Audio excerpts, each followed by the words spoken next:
I'm Vitor. I'm John Lovett. Jon Favreau is either in Florida or en route to Florida. You will know by the tenor of his tweets. Poor John had a long travel day, 9.5 hours at LAX. Yeah, he was at LAX all day. We had a whole day at work. Whole day. We're just sitting there, and then he responded to something like 9:30 p.m. Still about to get on a red eye. Yeah. Brutal.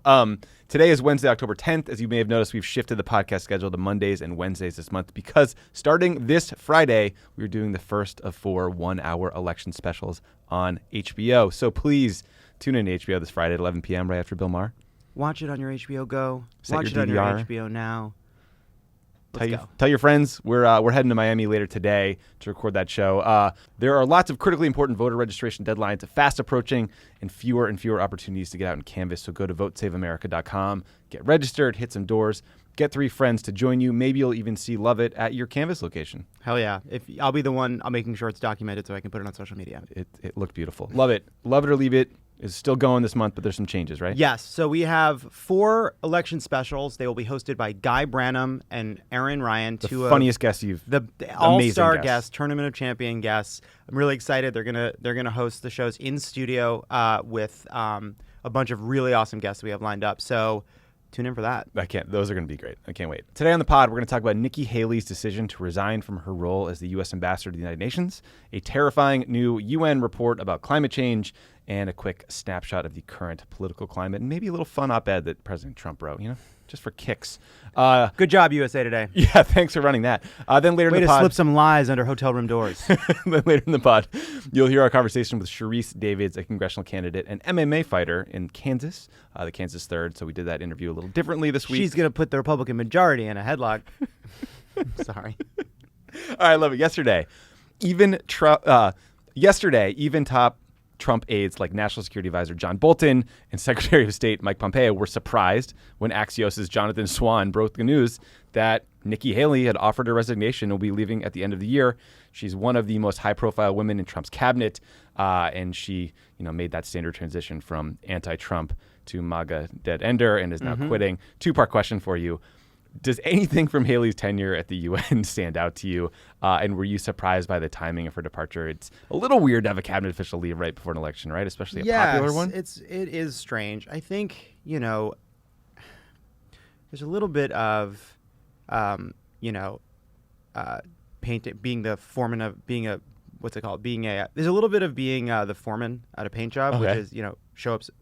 It's a little bit like, let me get the analogy right. I want to hear it. It's like a little bit like being, the old joke, show up sober, they make you foreman. Like Nikki Haley, she is not as bad as who could have been in that job. Totally. She has had some moments where she has said the right things. She has had moments where she has looked the other way for horrible Trump behavior. I mean, fundamentally, the problem with being a Trump cabinet official is you cannot do the job without acceding to some of the worst behavior and worst policy instincts. And especially when you're at the UN, look, right now, we are dealing with the fact that Saudi Arabia may have brazenly killed a journalist, while Donald Trump and Jared Kushner have been sucking up to Saudi Arabia, maybe for their own personal interest, probably for their own personal interest, for years. So how can you be in this administration and be respected and seen as a good actor when you have to represent Donald Trump's views in that way? So, I agree with every Democratic senator who has praised Nikki Haley by saying she's not as bad as what could have been there otherwise. But that's not a really good standard. In terms of leaving, it's fucking weird. Maybe it's nothing, but we don't know the facts yet. Yeah. Maybe think about 2006 when Don Rumsfeld was the defense secretary. He was super unpopular, extremely controversial. The Iraq War was a disaster, but Bush still waited after the midterms to cut him loose, which was not a great decision. I remember right after that election. We were in the Senate. Yeah, I remember we were just sitting there, and we had won the House, and we had won the Senate, and it was this incredible victory. And then, like, the very next morning, we saw all of all this exodus, and it was like, is this happening? This is cool. This is amazing. So it's really weird. I don't like super weird. And I have not seen anything other than just sort of idle speculation about the reasons. Well, so it is notable that it did seem like a happy, conscious uncoupling, right? There was a rare scene of them like doing a press bay together, announcing her departure, and it wasn't just, Reince Priebus quitting, hugging it out with his bro Donald Trump on Air Force One, and then getting blasted via tweet and like sent home in a van. So interesting. Apparently, she said she wanted to leave, that her departure didn't look like it was tied to potentially bad election results. She's burnt out. It's also notable that some ethics watchdog groups have been raising the fact that she accepted multiple flights on private jets owned by South Carolina businessmen. Right, which has never stopped a Trump cabinet official from from serving in the past. They all love it. They love private jets over there. But and who doesn't? No, but I think something that really captures the problem of Nikki Haley and the unfair credit she gets is what she said around Donald Trump and his various allegations of sexual misconduct against women, which is she was given, pundit plaudits for simply saying that those women deserve to be heard, as opposed to with the Trump official position, which is it never happened, it's false. But as with Susan Collins, as with Nikki Haley, okay, you've heard them.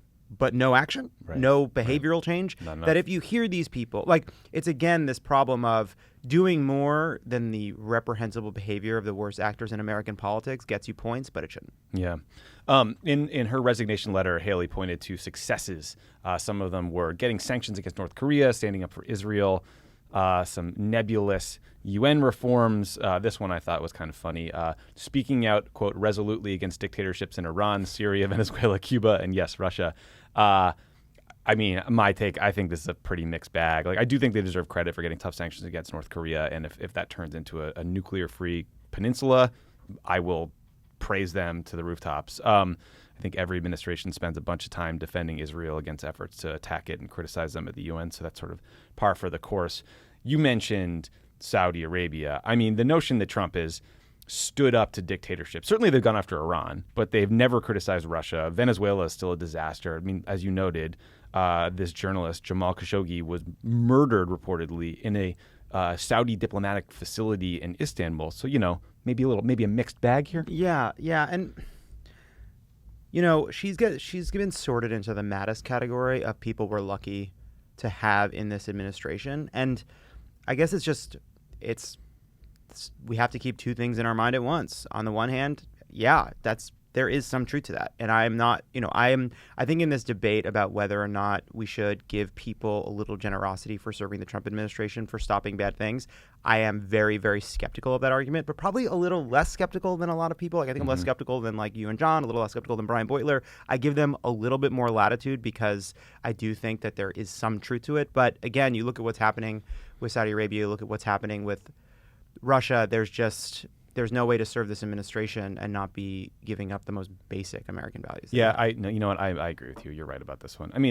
A fun note here. The Washington Post, one other thing they talked about is how we're more respected in the world. The Washington Post noted that in only 4 countries, that doesn't include the U.S., Trump's approach is viewed positively. Only 4 countries, so not that great. And the truth is, I think Nikki Haley gets a lot of credit simply because she is incredibly charismatic. She is very smart. She is a very good speaker. Yeah. She does a very good job of representing herself.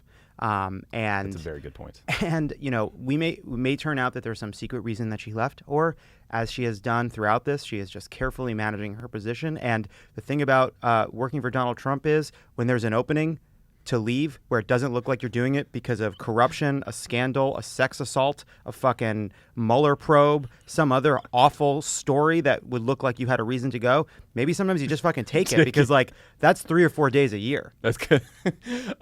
This was fun. As she left, Haley said a couple of things that caught my eye. First, that Jared Kushner is, quote, such a hidden genius that no one understands. Yeah, that's funny. It's like, even Harvard couldn't find it.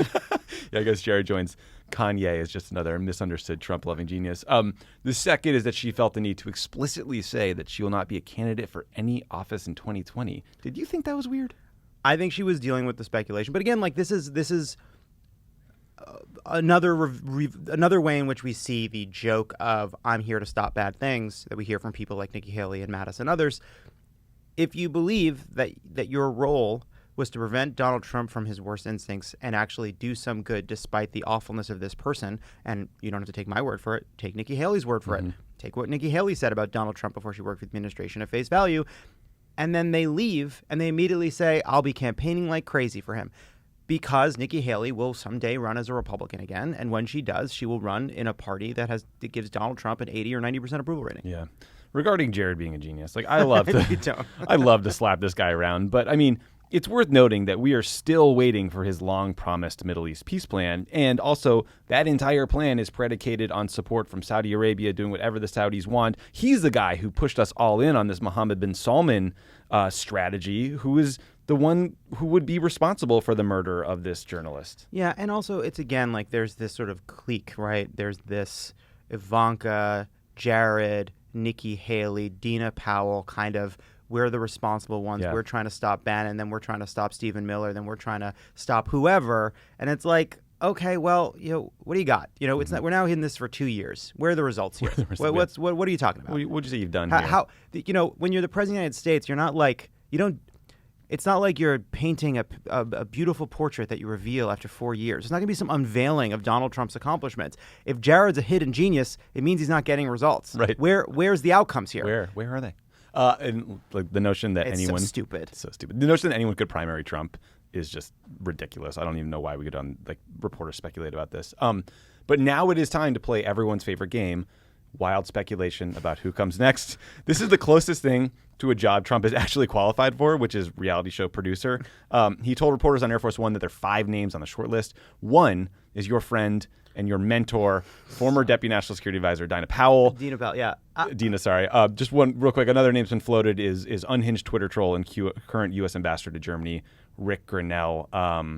Yeah, Rick Grinnell, man. There's somebody who has failed up, lucked up. I mean, somebody who talked to reporters about him, and they say this is a guy that is so undiplomatic, so hard to deal with, and now, of course, because so few Republicans at first were willing to go, and now because the sorting inside the Republican Party led a lot of people who were more qualified to avoid it. He's somebody on a short list, which he would never have been on another administration's list. Although, you know what? Somebody, Ezra Klein pointed this out. There are ways in which the Donald Trump administration is looking a hell of a lot like the George W. Bush administration. You've got John Bolton at National Security Advisor. You have Dina Powell potentially at UN. You have crazy high deficits. You have a giant corporate tax cut. I mean, in a lot of ways, what we're seeing is George W. Bush administration with Donald Trump's personality on top. Hilariously, Trump also said that there's no one more competent in the world than Ivanka, but he can't choose her because he'd be accused of nepotism, apparently forgetting that she currently works in the White House. It's just, it is one of those funny things. He's like, I should pick Ivanka. She'd be the best. It's like, why? She's not the most qualified. That's so stupid. But then I'd be accused of nepotism. I don't know. So at the risk of sounding glib, like, do you think it's important who comes next? Like, what's your take on this? I don't know. I know. I just don't know. Like, obviously, I would prefer it to be someone who is not a flame-throwing nutball like John Bolton. Like, but again, like what we have seen over the last 2 years is the names change, but the outcomes are the same. That's exactly right. I mean, I think I struggled with this question too because I do think Trump blots out the stun, but there's still a bunch of stuff that matters and happens that Trump never even learns about, and that's probably especially true with the UN because out of sight, out of mind. So if he names someone that's going to like work with other countries and build relationships, like that is a good thing. If he puts a John Bolton type, as you said, that person just lives to piss the world off. That's not great. Yeah, and again, one other point that a lot of stories have made about Nikki Haley is she was somebody people could go to find out what the fuck is going on when Donald Trump says something crazy, which is, again, a reminder of the fact that we are in this crazy universe where there are 2 parallel administrations, the one that emanates from Donald Trump's face and the real day-to-day work that's actually going on, and that's incredibly unhealthy and dangerous. But in that circumstance, which we find ourselves, it is important to have someone up there who is not one of the worst Republicans in the world. I don't know what there is to say else. One last sort of interesting note on this. When Haley goes, there will only be 5 women left in cabinet-level positions. We have Linda McMahon at Small Business Administration, Gina Haspel at CIA, Betsy DeVos at Education, Elaine Chao at Transportation, Kirsten Nielsen at DHS. That is shocking out of 23, I believe, cabinet-level roles. Yeah, but as always, in the same way where, you have the White House intern photo released and it's basically all white, like, I'm glad Donald Trump doesn't have the cover of diversity to hide the fact that he's anti-woman. In the same way, I'm glad he doesn't have the cover of diversity to hide the fact that he's racist. Yeah. Last point on this before we move on. like you forget, the turnover rate in this White House administration generally is absurdly high. In his first year is 34%, which Brookings said was the highest in 40 years. More recently, we have Haley leaving. We have Trump announcing White House counsel Don McGahn will be leaving via tweet, which surprised Don McGahn. Scott Pruitt was the most corrupt human being in Washington, not named Trump. Rex Tillerson was fired on the toilet. Bolton forced out all the senior NSC staff. Seb Gorka was fired because no one realized he worked there and he had nothing to do. There was that mooch guy. Like, we're dulled by this constant barrage of news, but isn't it a big deal to have huge bureaucracies we turning over all the time? we don't have a president. We have a weird semi-president, fantasy nightmare. On to something a little different. We may not know the name of the next U.S. ambassador to the UN, but we do know which horrifying UN report they will soon be ignoring.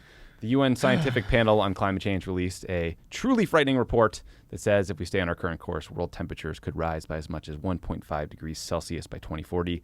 We could see food shortages, wildfires, mass die-offs of coral reefs. Avoiding the worst damages requires transforming the world economy very quickly at massive cost. It would require highly unlikely political choices. Trump has repeatedly called climate change a hoax invented by the Chinese and pulled us out of the Paris Climate Accords. Lovett. Holy shit. Like, how do you process something this dire? So here's how I first of all, the truth is you don't actually have to do much processing of it. In a lot of ways, it's like, you go to the doctor and here's how, I'll be honest, here's how I was thinking about this morning. So first of all, everybody should read David Roberts on this issue because he's one of the smartest reporters and one of the great writers on climate. And he wrote a really great explanation of what it would take given these new findings, which are harrowing and terrible. But at the end of that piece, he said something which is basically like, the political will to actually do what we need to do is not there. The odds that we overshoot are basically nil, and therefore what has been true about climate policy before is true now. We just have to keep doing as much as we can. And that is absolutely true, but I actually think reveals something central about the problem of this issue. We know this in our own lives. When you don't believe you can solve a problem in your life, you ignore it. Yes. When you don't believe you can get off of a drug, when you don't believe you can get healthy, when you don't believe you can get out of a bad relationship, you just ignore the problem and you just live with it. What I wrote, I wrote 10 years of speeches about energy and climate. I do think that I was in over the last 10 years, or really from like 2006 to for a decade, working on the speeches where Democrats were trying to grapple with how to make the best case of this issue. And something I always go back to is Hillary Clinton in 2007 went to Cedar Rapids and gave a speech about energy and climate. It's one of the speeches I'm most proud to have worked on. And we talked about climate change. There's a line in it about how there's no climate change skeptics inside the Arctic Circle. But what happened was Hillary was expert on the issue, but Bill Clinton had gone so deep on energy. He really cared about it. It was something that he believed that, he had this notion that every generation has to come up with its way of generating millions of new jobs. He thought energy was the way that we would do that. And he just was personally excited and passionate about it. And so at 2 a.m, I got a bunch of edits from Bill Clinton out of an event. Oh, God. It was a fax because everything was faxed. Seriously? So I got a computer program so that somebody could fax something so that I could get it on my laptop. And he wrote in a chicken scratch, so I couldn't understand it. And so one of his guys, I think John Davidson, called me to walk me through Bill Clinton's line edits. And something he did at the end of that speech I always think about, which is he added this language that said, this is going to be an adventure. That solving this problem, addressing this problem is going to be one of the great American adventures, something like that. And you can go find the speech and see it. And I always think about that because this is such a tough issue and it always feels unsolvable, but we have to get back to talking about it in a way that makes people feel like it's addressable, that makes people feel like that it's not hopeless, that it's not an amorphous and impossible monster coming for us. And that's such a good point because Democrats, we've flailed around about how to message this. It's a green job panacea that will save the economy. It's a national security issue. It's the moral issue of our time. And I guess the reality is it's all of it. But this report that we're talking about was commissioned as part of the Paris Climate Agreement.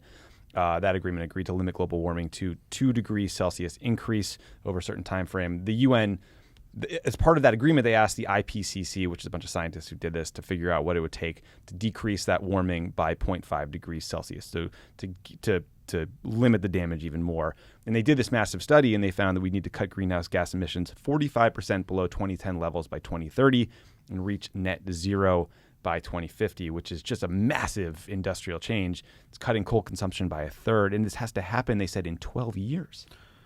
Yeah, and the truth is that's not going to happen. And so it's just not. And everybody knows that. So I guess, like, you know, there's climate change denialism, there's climate change denialism, which is becoming a more and more fringe idea, even as there's a propaganda apparatus to support it, in part because some of the companies that originally were behind trying to stir up controversy about whether or not climate change was real have kind of abandoned that. Like ExxonMobil, out of self-interest, came out in favor of a carbon tax. Now, they want some regulatory certainty. They also want to get rid of some regulations, but they acknowledge the problem. Some of the best models about the kind of changes we need to see come from oil companies. Like Shell put in one of the things in David Roberts writes about one of the ways in which you could possibly hit a 1.5 threshold involves carbon sequestration, right? Removing carbon from the air, which comes from a model built by Shell. So I would say, I would like to see the next Democratic presidential candidate finally be honest about the issue. And I think a lot of Democrats have talked about, like, you know, we talked about moonshots for all kinds of issues. And one of the ideas was around, you know, around renewable energy, around efficiency. And I think that's important. I think we need to start talking more about mitigation. I think we need to start talking more about removing carbon from the atmosphere and investments in the kinds of technologies that will make that possible. And the other piece of this... At least that's cool and hopeful and exciting sounding. Yeah, you know, there's a lot of people talking about whether Earth is a simulation. You know, there'll be a reason. I'm with you. You know, like, oh, it's a simulation. If it is, if we are in a simulation, I think it's designed to test us on this issue. I don't think, even as we see this report, we admit to the scale of the challenge. All of human history, all of the ingenuity, all of the greed, all of the genius, all of it led to this problem. Our entire economy runs on something that will kill us all. And it will take not just ingenuity, but also greed and genius and zeal and overcoming human flaws to address it. It is a huge fucking test. And so far, we have failed it completely. Yeah. And I think we should be honest about that. And then I think it's about, I don't know, that's it. No, it's good. I mean, you're right. It's like, it's hard not to hear about this and feel like the politics might be even harder than the science. And, you know, despite the recent hurricanes and flooding and fires, like, there are very few Democrats actually running on climate change. I mean, presumably that's because it doesn't poll as a top priority. According to Civis Analytics, really smart data science folks, they did a survey and they found that 45% of Democrats say healthcare is the issue they want the party to tackle most if they get power. 7% said climate. Do you think this is like a chicken or the egg problem where candidates need to talk about climate to get voters to care more? Or, like, what's the sequencing? I don't know. I know that we have it a little bit backwards, that you don't convince people that there's a problem and then show them how to solve it. You show them that there are changes and patterns they're already seeing. For instance, show people, you know, somebody rides a bike all the time, they'll start to see that bikes are pretty great, right, and that people that they want to be part of a solution. You know, show people that renewable energy creates jobs, let them see that, and they'll start to believe that renewable energy is an important thing that they believe in. So I think it's less about talking about the problem and then offering the solution. It's about starting at the solution and then letting people come to realize that they're part of solving the problem. The other piece of this is we need to stop, even all of us, none of us behave as if this problem is real. I mean, I drive a Jeep, I eat red meat, I fly constantly, right? I don't live my life like climate change is the biggest crisis we face. I don't. And I also clearly don't believe in a politics that's going to, if I wanted to live by change, I would change, and I don't want to. I am part of the problem. I think that I would like to see Democrats say, here's how we get to zero. Not, here's how we can slowly begin to solve the problem. Here's how we get to... It's all so confusing. I think we just need to embrace... We need to get to zero carbon in our electricity. We need to get to... Anyway. Yeah, no, you're right. I mean, I also think that we need to do a better job, I think, of helping people understand how much dirty corporate money is backing climate change skepticism. It is astroturf. It is bullshit. And I think hopefully that would actually make people mad and because they're predisposed to hate corporations.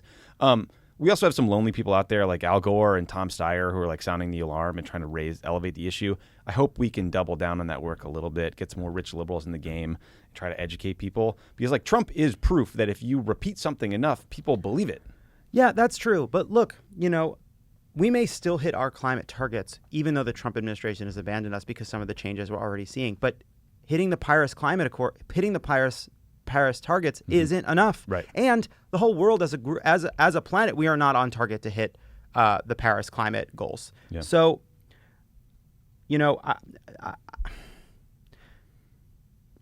we've been struggling about how to talk about this issue for such a long time. I think it's going to take. We're waiting. We're waiting for somebody who's good at talking about this. We're waiting for a presidential candidate who can make people care about this. It's just not on people's minds. It is a problem designed to be hard to solve. It comes on slowly. No one can do it individually. We have to solve it as a planet. I mean, we need a global carbon tax to address this issue. We need to change the kind of food we eat. I mean, I guess part of it too is I would like to see us talk more about the low-hanging fruit. One of the things that would help reduce our climate footprint in the long term would be to make sure that women around the world have access to family planning and control over their own bodies. And that would actually help women, but also help reduce unplanned pregnancies and give women more power in societies.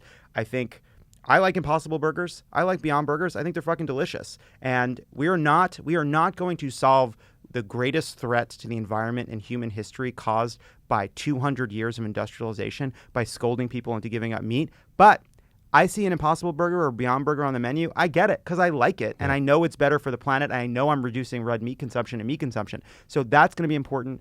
I think a incredible investment and focus and goal to find ways to remove carbon from the air. Even the best ideas right now for getting carbon out of the air are so fucking unsatisfying. You're telling me what you're going to do is you're going to bury it in the ground? Do you know how many times we've tried to solve a problem by burying it in the ground? Holy shit. We'll throw the trash in the ocean. We'll bury the garbage. We'll bury it? That's our answer? That's the best humanity can do? We'll burn all the coal and then we'll take it out of the air. We'll bury it. Yeah, great. Fucking great. You mentioned President Trump. I think he's been silent so far on this report, but behind the scenes, this administration is making things worse. On August 2nd, they announced plans to freeze Obama-era regulations to make cars more efficient. They're also screwing with California's ability to set its own emission standards. They're letting states and not the federal government now regulate coal. We're still pulling out of Paris. Is it possible to do this with Trump in office? It is not. And Republicans are also, by the way, have been against allowing the EPA to regulate carbon as a pollutant, right? Which is, there's this loophole. The idea that basically carbon isn't pollution, I think is wrong. And so we need to make sure we need the regulation to treat carbon as a pollutant. It's a hard thing. Tough. It's a hard thing. It's the thorniest problem in the world. Even if America didn't have a climate change denier in the White House, even if a massive propaganda apparatus hadn't succeeded in turning a big part of one of our two political parties into a kind of, anti-environmental movement, it would be hard to solve even without that. I know, because there's plenty of Republicans that care about the land and environmentalism. I mean, I do think states can work around Trump to some extent. You're seeing cities say, we're staying in Paris. We think this is important. We're going to innovate and figure it out. It is, again, this is a key issue where it's almost hard to calculate the cost of a total lack of U.S. leadership on the issue, because this is a global problem. We need a global solution. You see this in other areas, we're not standing up for press freedom. We're not standing up for human rights. We're not. Other countries see that, and they take advantage of the vacuum of leadership.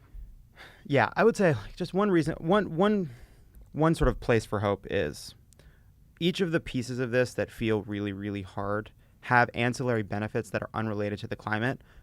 Shifting to more renewable energy does create millions of new jobs. Making our economy more efficient does mean that people save money. Reducing red meat and other meat consumption does make people healthier. And, by the way, taking out carbon from our economy does save lives, reduce asthma, reduces pollution that causes incredible harm. So I think probably we need to get big and we need to get small. We need to get big and be honest about the problem in a way I don't think we have in the past. And then I think we need to get small and relate this to people's or everyday lives. And as part of that, it is not acceding at all to any kind of debate as to whether climate change is real. That debate doesn't exist on planet Earth. It exists in one place only, and it's Washington, D.C., and we just don't have to have it. Don't have it. If someone denies climate change, you don't have to acknowledge it. You don't have to address it. What are we going to do to solve the threat to our environment caused by carbon pollution? What are you going to do to reduce the harm that pollution is going to do to our children's lives? You're moving me on this one. Inconvenient Truth 3, fucking John Lovett, get out there. Yeah, sure. It's emotional. It is. It's a tough one. Okay, so how would you advise a Democratic candidate to talk about climate change, to sell voters on how important this is? Yeah, so I think, I know that I've been kind of negative as we've been talking about this because that's my headspace. But here's what I would say. I would like to see Democratic candidates say, basically, we can do it. I know that the predictions seem dire, but we can do it. That we've faced problems like this in the past, and we've done it before. That there have been problems in American history that seemed so far beyond our reach that we would never do it, but we did it anyway. And you know what?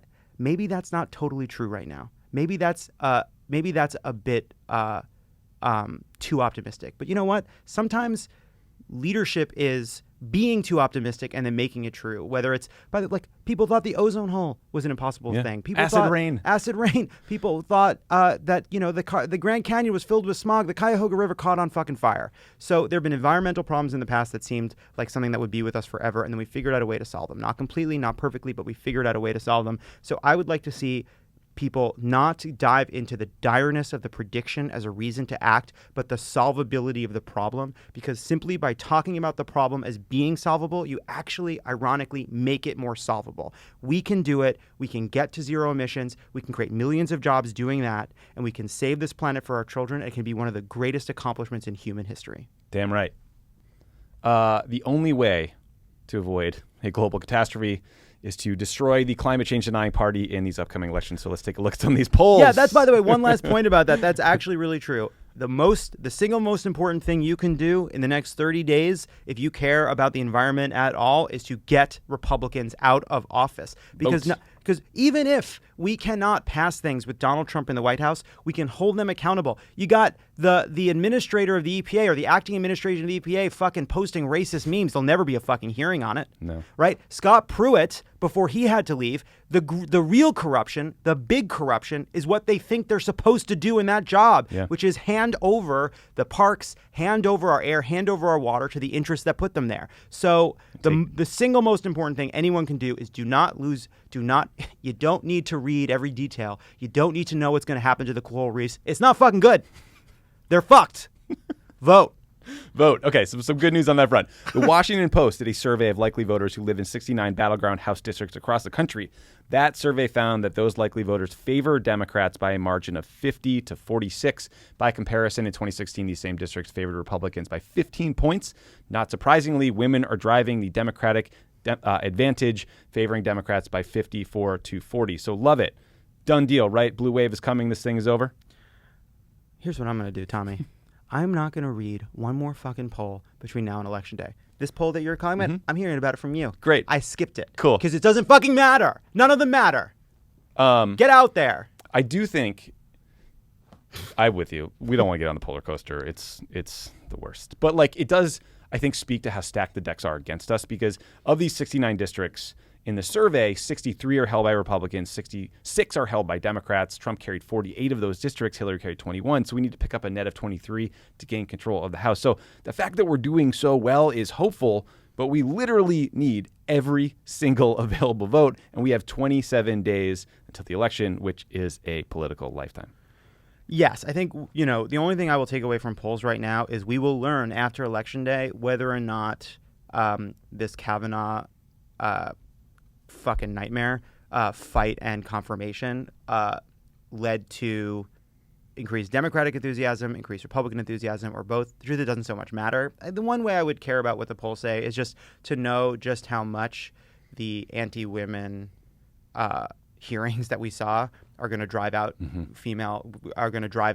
women voters. Right. I would be, and ideally male voters, but for some reason we never talk about it that way. But I would like to know that, Yeah. and whether or not it's something we should hear a little bit more on the trail from Democratic candidates trying to get out Democratic voters. But beyond that, I think it's all just sort of It's all noise. It's all noise. Well, so but interesting on that line, because like I do think we can try to learn from these polls. There's a CNN poll recently that found this huge gender advantage for Democrats. 63% of registered women voters said they'd be more likely to vote for a Democrat versus 33% said they'd be more likely to vote for a Republican. So like you were saying, like coming off the Kavanaugh hearings, Republicans were trying to sell this backlash narrative that suggested women were just as worried about their sons being falsely accused as their daughters. I mean, that spin was certainly taken hook, line, and sinker by a lot in the media, but it felt to me like that could actually be damaging in and of itself when people pick up the paper and read that kind of argument. Yeah, absolutely. Absolutely. I think that's right.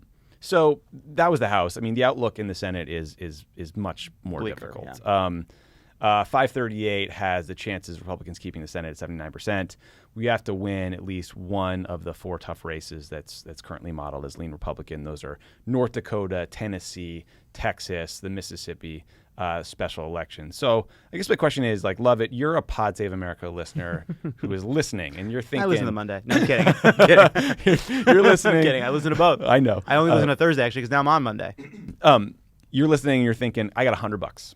I want to give it to a candidate this cycle, but I don't know where to give. Like, would you give to a Senate candidate? Would you go to House candidate? Like, is that the wrong way to think about it?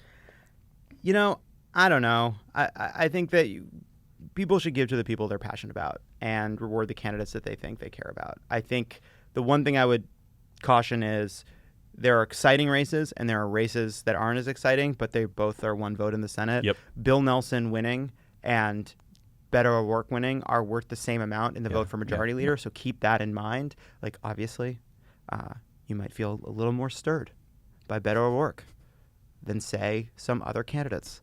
You may feel that way about, say, a Bredesen in Tennessee, who decided to put out a statement saying that he would have voted for fucking Kavanaugh. That sucks. Yeah. I get it. But we need every single one of them. Interestingly, one way you could help Bill Nelson is to help out Andrew Gillum, who's running for governor in Florida. Yep. Because he can help turn people out. I mean, I'm with you. Like, I don't know. I was thinking about this last night. Where I would land is, I just think winning the House is so much more likely, and it's so important to control one of these bodies that I think I would probably put my money and my time there. Yeah, I would say also, like, your money obviously can only one candidate or another. But wherever you are, there is a swing House race near you. Go and help that House candidate win. You will help other Democrats up and down the ballot when you're there, too. If you're in Texas and you're going to knock on doors, you're going to knock on doors for House candidates or Beto. But either way, you're going to help turn out the Democratic vote. Same if you're in Florida. Same if you're anywhere that has a close Senate race. So with your dollars, obviously, you have to choose. But in terms of what you're going to do in the next 30 days and canvassing and phone banking and knocking on doors and getting out the vote is actually going to be the much more important thing. Everything you do helps up and down the ballot. Yep. So go to votesaveamerica.com. You can find out if you're registered. You can find volunteer opportunities next to you. And I think that's it for the show, Lovett. We're about to go to LAX. We're going to get on a plane to Miami. It was very smart of us to have a show in hurricane season Miami. We first and foremost hope that everyone is okay. This thing is fucking scary. But we will be there. And to the point about climate change, I've seen now Rick Scott, I've seen other Republicans talk about how this storm seems to be unprecedented. Yeah, it is unprecedented. There's a reason. We're going to see more and more unprecedented weather. Maybe you guys could wake up to the problem. All right. So after the break, you'll hear our interview with Kansas congressional candidate Sharice Davids. Outro? Great. That's it for this Wednesday edition of Pod Save America. And I just want to say, Bill Nelson went to fucking space, and that's cool. That is and cool. You didn't go to space. No. Beto O'Rourke didn't go to fucking space. No. No, he's been on the Earth the whole time. You know how many times he's been in Earth's orbit? How many? You know how many times? 0 times. You know how many times he's floated? You know how many times he's looked down on a blue orb? None. 0 fucking times. What's that famous picture of the pale blue dot? Pale blue dot. That's the one. There's also a photo called Earthrise. That's cool. Taken on Apollo 6. Thanks for listening. Please watch the HBO show. It'll be great. We're excited about it. See you guys next week.